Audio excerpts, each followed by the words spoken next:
De la Polonia de entonces y de la Polonia de hoy vamos a hablar con Natalia Shapovalova, ucraniana, ha vivido durante varios años en Polonia y actualmente es investigadora de la Fundación para las Relaciones Internacionales y el Diálogo Exterior, FRIDE. Buenas noches, muchas gracias por acompañarnos.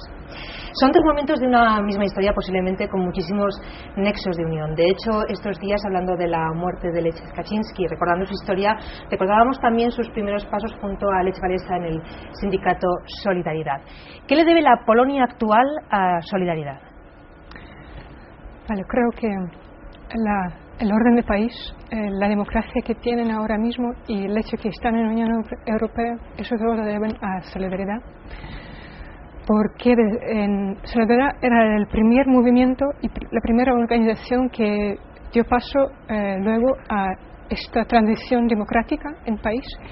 Y también sus miembros participaban luego en política como oposición democrática y podían ganar poder institucional para gobernar el país y para hacer las reformas necesarias para hacer una transición a democracia, a una economía de mercado libre. ¿Y qué queda hoy de ese sindicato? ¿Cómo combinó su tradición sindical con una tradición política que luego parece ser que tuvo ciertas consecuencias en su, no sé si hablar de no desaparición, pero sí desde luego su quedar relegado a una parte de la historia? Bueno, creo que es bastante normal para países totalitarios o excomunistas que la oposición democrática siempre está unida con un objetivo de luchar contra el régimen y une mucha gente muy diferente. Y luego cuando ya empieza esta libertad, cuando ya hay elecciones democráticas y pueden participar y ser elegidos, ya vemos diferencias políticas porque entre estos demócratas siempre hay y de derecha y de izquierda con visiones bastante diferentes. Eso lo que pasó con Solidaridad, y cuando ya convirtió en una vida política plena, había unos cuantos líderes con sus visiones para Polonia, y eso también dio un paso a un pluralismo político, porque si no, no había estos varios pasos y también una democracia plena, verdadera.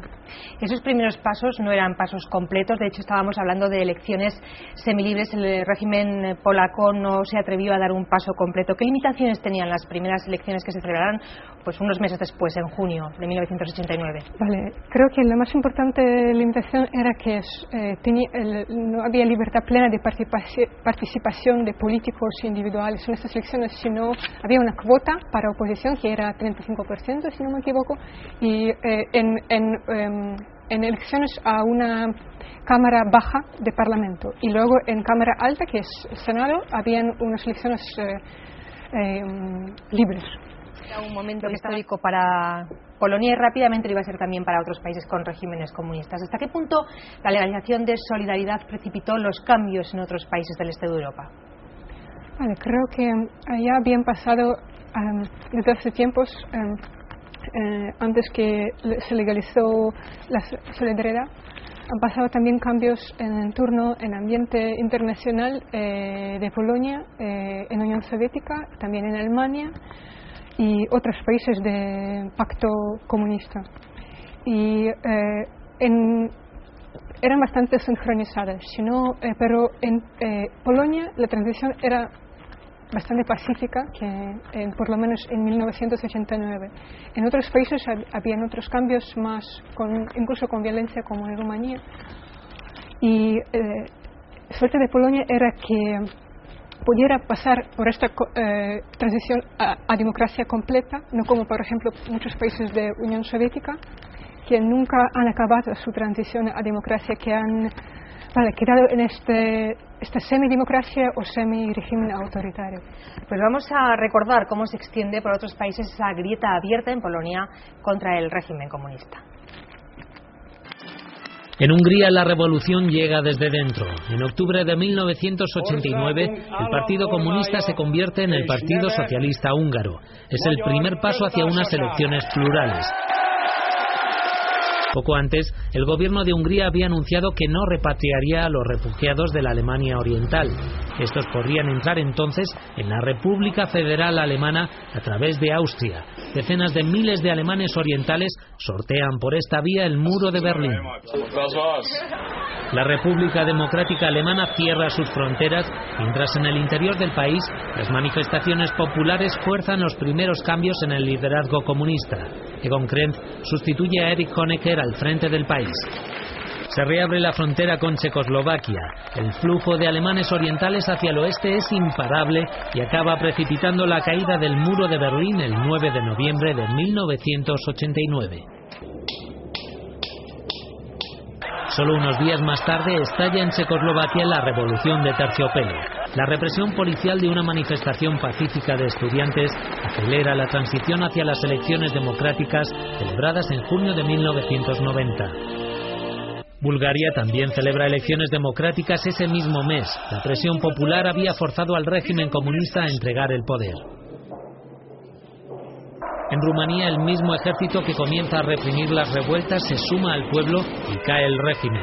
Ceausescu y su mujer mueren ejecutados el día de Navidad.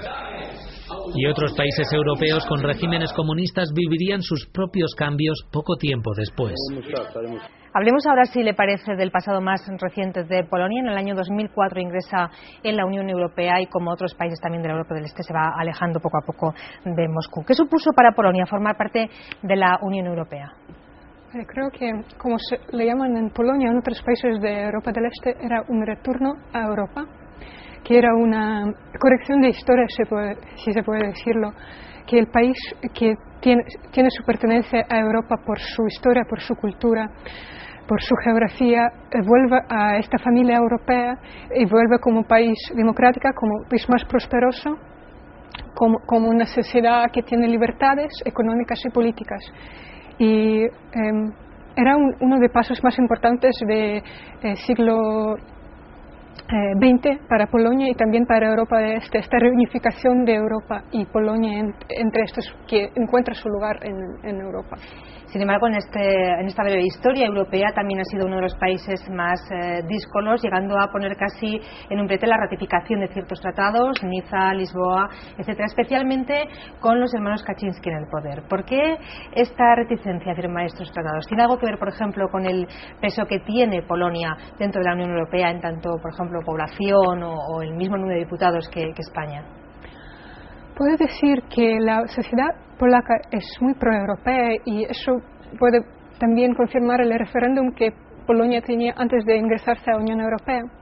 Y la mayoría de la sociedad apoyó esta decisión de ser un miembro de la Unión Europea. Pero lo que pasó después, después de integración de 2004, eran más cosas de política que de sociedad, quiero decir. Habían unas rivalizaciones, competiciones entre políticos, entre líderes del país y como el presidente del país en aquellos tiempos, Lech Kaczynski, pensaba que él tiene que, cuando ya Polonia es en la Unión Europea, pertenece a la Unión Europea, él tiene que defender Polonia como un Estado, no solo en la Unión Europea, sino en el mundo, que tiene su independencia y que tiene su poder. Y por eso él veía la integración europea de una forma un poco distinta y que, por ejemplo, algunos partidos oposicionistas como el Partido de Izquierda, que efectivamente firmó el Tratado de Accesión de Polonia a la Unión Europea, él lo vio que Polonia tiene que conservar su independencia y poder tener unas relaciones bastante simétricas con el resto de países de la Unión Europea, que tener poder de influenciar a las decisiones europeas. Y por eso, durante varios años, mientras se negociaba el Tratado Constitucional y luego el Tratado de Lisboa, el gobierno de Polonia intentaba sacar una decisión que más favoreciera a Polonia en el sentido de poder de votos en el Consejo de la Unión Europea.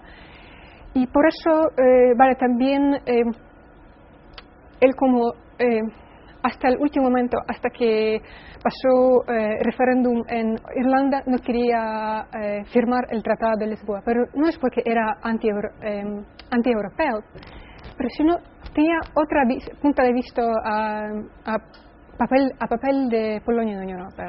De su figura